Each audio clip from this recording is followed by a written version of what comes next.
E falando em venda e potencial, né, Razão, o Corinthians está perto aí de negociar o Pedrinho, né, com o Zenit da Rússia. É uma negociação também polêmica. Os números que eu apurei, né, são até diferentes aí que os colegas, né, alguns que estão noticiando aí a informação. O que eu apurei é que o Corinthians e o Zenit estão alinhando um acordo no valor de 12 milhões de euros por 50% dos direitos econômicos do Pedrinho, né? 62 milhões de reais aproximadamente. O Corinthians ainda, né, caso feche a negociação, vai ficar com 30% do Pedro, né? Claro, o Corinthians tem 80%, os 20% restantes pertencem ao jogador.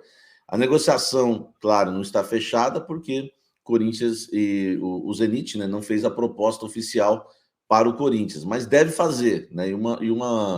E as fontes do Corinthians me falaram que se essa proposta realmente for chegar, né, oficialmente, o Corinthians vai vender. Então já meio que a gente já tem aí, né, a posição do Corinthians em relação ao caso Pedrinho. Por que o Corinthians pretende vender, o Razão, por esse valor? Lembrando que o Corinthians tinha no Pedro a ideia é que ele seria a maior venda da história do clube. É claro que a gente pode fazer as contas aqui. Nós estamos falando de 12 milhões de euros por 50%, o Corinthians ainda fica com 30%. Fazer as contas que eu digo em relação ao Pedrinho, né? O outro Pedro, né? O Pedrinho que foi vendido em 2020 ao Benfica por 18 milhões de euros.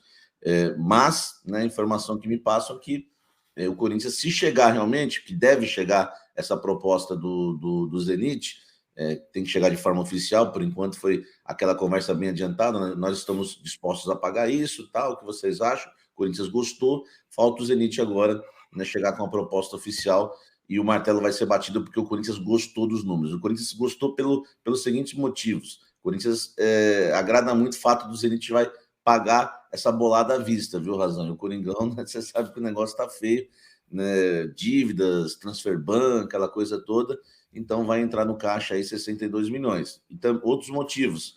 O Corinthians ainda pode lucrar numa futura venda, né? Caso o Zenit venda aí o Pedro mais para frente, para um Real Madrid, para um Chelsea, enfim, para um grande clube aí da Europa, o Corinthians ainda pode ganhar muita grana, né? Porque vai ficar com 30%. Aliás, pode até ganhar, né? Mais grana na segunda venda do que nessa, né? E também o terceiro motivo, né, que é isso que eu falei, pagar as dívidas e também reforçar o elenco no mercado da bola.